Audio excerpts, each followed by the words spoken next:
Boa tarde, estamos começando mais um Rádio Web Filosofia com os alunos do curso de Filosofia da PUC e hoje contando com a presença da professora Fernanda Bertual do curso de Filosofia do Núcleo Humanístico e que faz parte do Núcleo de Excelência Pedagógica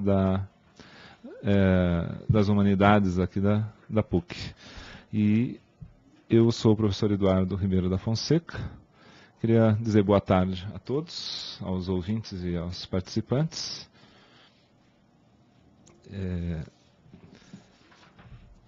Nós estamos aqui com a Cíntia Coulter, o Johnny Gil Melquiades, o Emanuel Pereira, o Heriberto, o Gabriel Mendes e com a Fernanda Bertual. Então, Fernanda, me conte uma coisa, como é que funciona, né, o núcleo de excelência pedagógica? Que tipo de espaço isso vem preencher? Qual é a necessidade que existia, né, assim, ao longo do tempo e que veio a ser, digamos assim, de certo modo, preenchida por essa iniciativa? Bem, boa tarde a todos, né, ouvintes e os que estão aqui presentes, né? Hoje a sala está cheia aqui, né? Bem, você não viu nada, tem às vezes aqui não cabe nem... É mesmo? Vamos ter que repensar, então. Tem que fazer mezanino. É bem isso. Então, o Núcleo de Excelência Pedagógica é uma organização de pessoas que estão pensando em toda a universidade, nas diferentes escolas, os processos de ensino e aprendizagem, para que se tornem mais significativos, para que se tornem mais efetivos, porque nem sempre isso ocorre, a gente sabe muito bem, né? Então, com base em algumas, claro, reclamações, em o que a gente tem, naquilo que a gente tem percebido também por parte dos alunos, os relatos dos professores, e isso só a gente não pensa só, né, no âmbito nacional, mas internacionalmente. A gente comenta muito, né, por exemplo, em Harvard, né, nós estamos fazendo um processo aí, passando por um processo de formação, e você veja, na Universidade de Harvard, eles enfrentam aí os mesmos problemas que nós enfrentamos aqui nas nossas universidades brasileiras. Então, isso chama bastante atenção. A gente pensa que as pessoas são mais bem preparadas e já ingressam com uma outra perspectiva, mas o problema da passividade do aluno, né, dessa apatia em relação às aulas, às propostas, né, colocadas aí pelo professor nos seus planos de ensino, não são ainda bem aceitas, senão por um processo, já por costume, né, extremamente tradicional.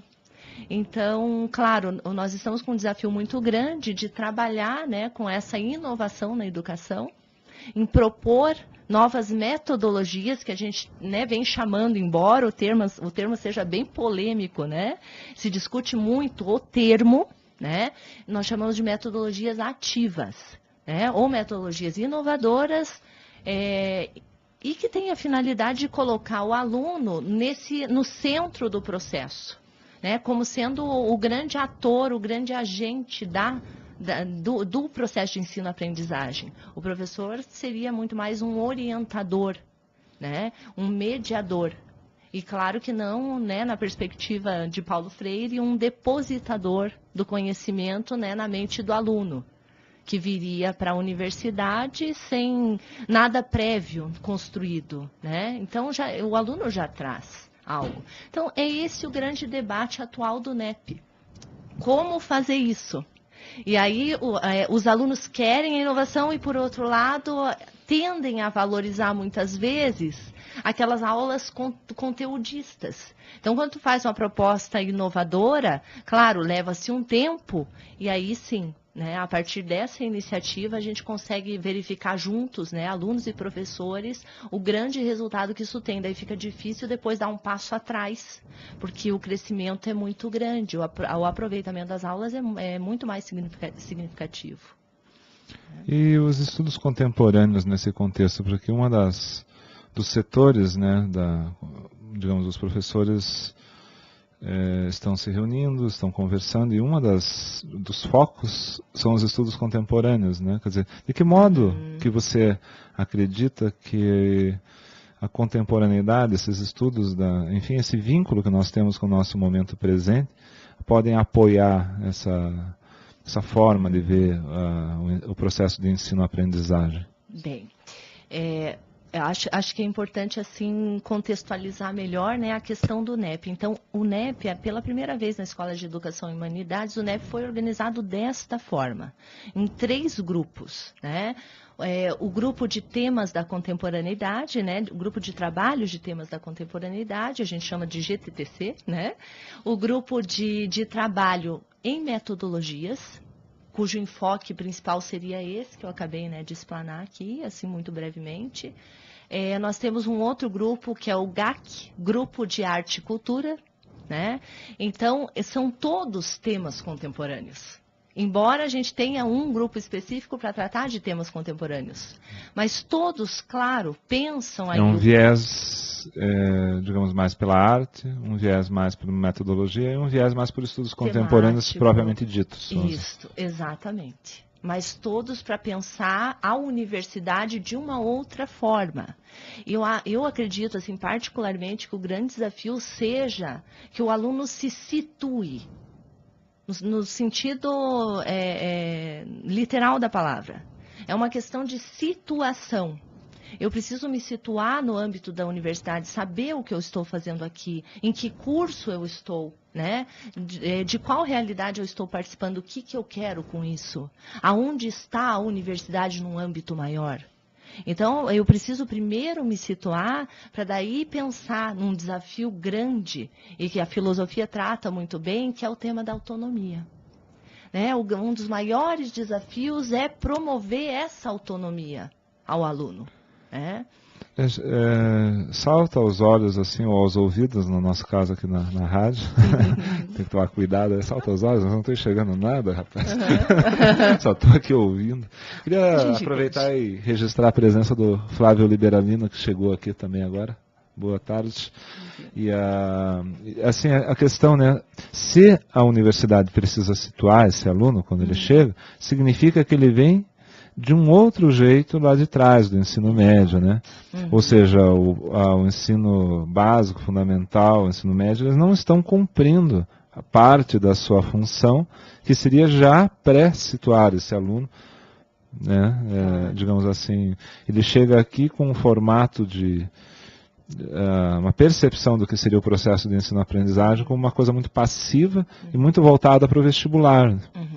E isso, eu acho que provavelmente é uma das coisas que cria uma dificuldade muito grande para ele entender o contexto da universidade, a lógica, né, de ensino, extensão, pesquisa.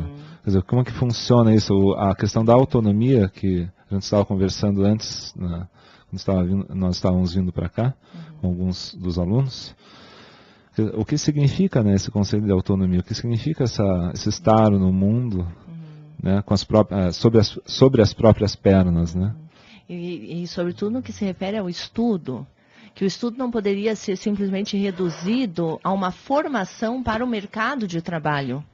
E isso a gente não encontra só na universidade, esse discurso. Então você estuda desde, né, de pequenininho, quando começa já a estudar com uma outra finalidade, um outro intuito, né? Que não propriamente a autorrealização. Né? Então é preciso despertar esse interesse. O que é estudar? O que é investigar? O que é a curiosidade? O que é a pesquisa? Né? Se ela não perpassa as grandes questões da vida, não diria nem só da vida humana, né? Mas da vida. Nós temos inúmeras questões, e a gente vai buscar através disso. Uma vez que isso se institucionalizou, né, e passou a ser pensado no âmbito do mercado de trabalho, a gente tem uma redução, né, dos valores aí, ligados a essa questão, né?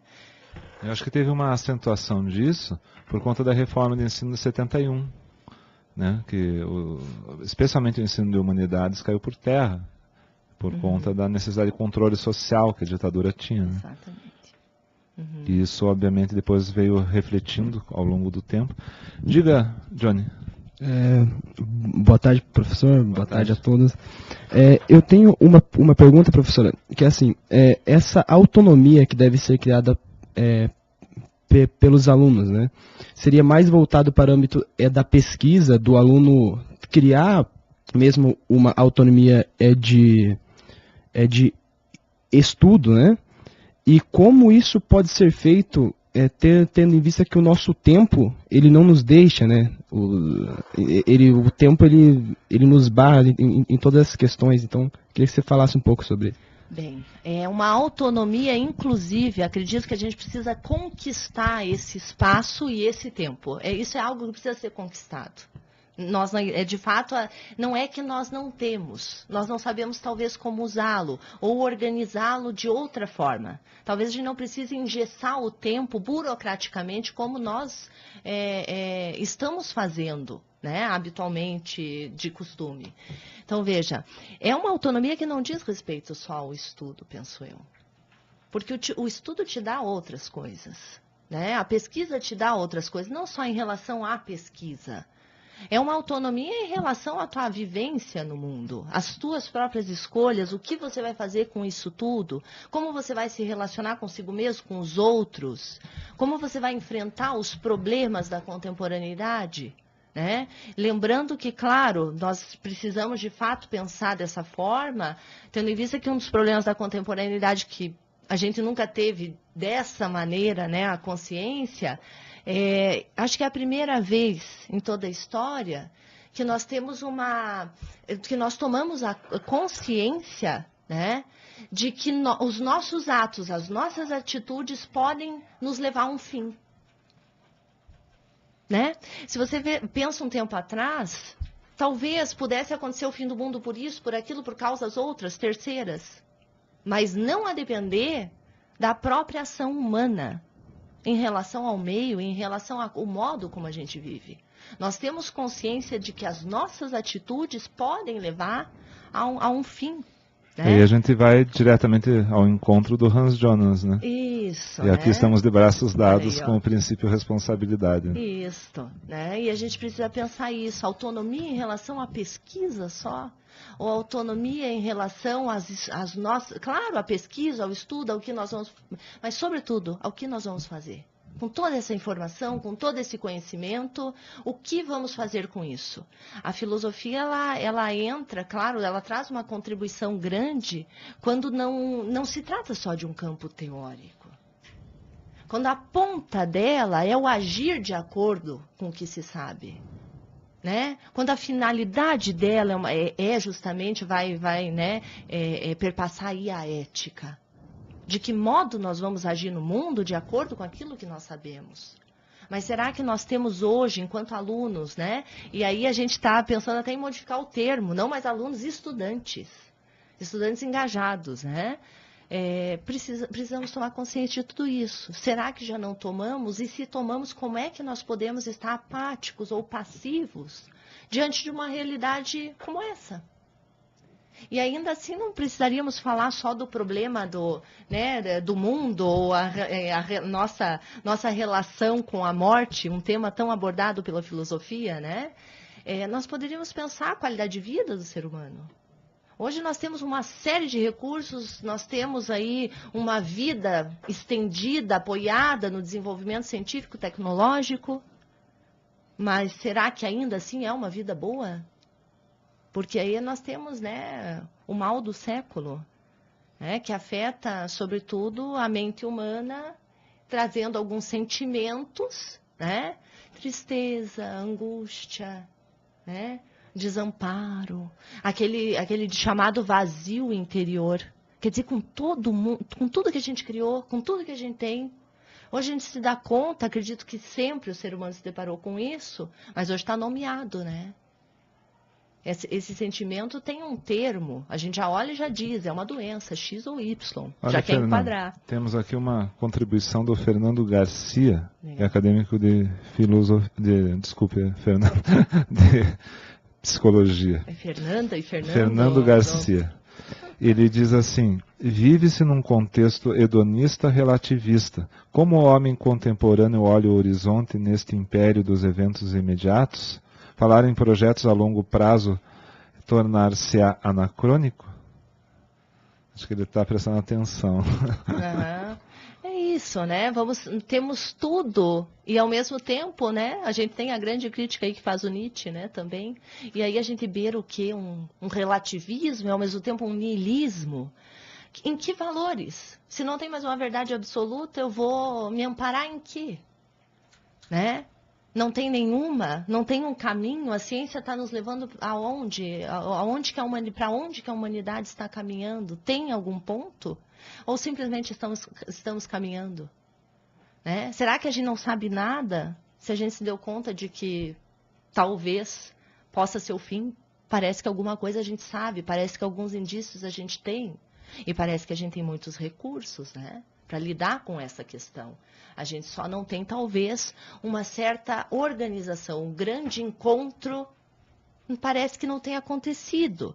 E aí eu acho que a tua questão, né, Johnny, é muito importante. O que nós fazemos com o nosso tempo? Nunca dá tempo do encontro para essas grandes questões. Damos conta de uma série de processos, veja, como que é a vida universitária, o grande espaço para a gente debater essas questões emergentes, né, da contemporaneidade. E às vezes nós engessamos processos para cumprir com um plano de ensino ou um currículo com temas já fechados, que são importantes, mas não devem ser exclusivos. Né? O processo de sala de aula também não deve ser exclusivo. Nós temos, por exemplo, o que está acontecendo aqui agora. Nós precisamos ir além disso e descobrir modos de pensar e de fazer diferente. E aí o aluno, com essa questão da autonomia, ele é convidado a participar desse projeto, a pensar como nós temos que fazer. Quem dirá, então, a se tratar das disciplinas, não digo, dos cursos, né, de licenciaturas. Agora eu vou aproveitar isso que você está falando, Fernanda, para dirigir uma pergunta para vocês todos que estão presentes aqui. De que modo que o Rádio Web Filosofia está impactando vocês desse ponto de vista que a Fernanda acabou de falar? Porque a gente realmente está revolvendo um pouco, né, os limites da sala de aula, ou aquilo que seria o papel do professor, do aluno. Parece que está um pouco confuso aqui dentro, né? No bom sentido da palavra, né? Quer dizer, que a gente promove uma... o Chico Science, ele tem um verso no meio de uma canção que diz assim: eu me desorganizando posso me organizar, eu me organizando posso desorganizar. A gente mexe com a coisa. Daí eu pergunto a vocês, o que vocês acham disso? De que modo que vocês estão sendo impactados? Creio que, primeiramente, podendo vir falar de um assunto que nós queremos. Então, pegamos um assunto, por exemplo, a questão do ócio, que nós já falamos aqui, e trazemos isso para a contemporaneidade, né? E ainda mais sendo numa rádio que a gente pode passar essas informações para os outros. Então, isso que eu acho que é mais importante. A gente debate sobre o assunto, tendo o nosso ponto de vista, e pode passar isso para pessoas que são leigas no assunto. Então acho que isso contribui muito para a nossa formação, tanto no âmbito acadêmico quanto nossa formação de vida, e para quando nós vamos ser futuros professores, para a gente poder já passar isso também para os nossos alunos, né? Boa tarde a todos, sou o Flávio. Então, respondendo à pergunta do professor Eduardo, para mim, pessoalmente, desde que o projeto da Rádio Web começou, fez com que eu repensasse o modo como eu me lidava com a educação, tanto a educação em si, quanto o meu modo de trabalhar a educação em favor próprio. A sua autoformação, vamos dizer. Isso. E hoje mesmo, de manhã, eu estava pensando, relembrando quando eu fiz ensino fundamental, eu lembrei que eu estudei 1 ano em um colégio, onde o único evento que eu fui fora da sala de aula foi um jogo de futebol. Eu estudei 1 ano em um colégio e todo dia eu ia até a sala de aula e saía e ia para casa. E o único evento que eu fui fora da sala foi um jogo de futebol. E no ensino médio também perdi muitos eventos que eram culturais, que eram sociais, que eram voltados para a educação, que eu também perdi. E na universidade também teve eventos que eu perdi. E esse foi um projeto que fez com que eu repensasse a minha relação com a educação e o meu processo de autoformação também.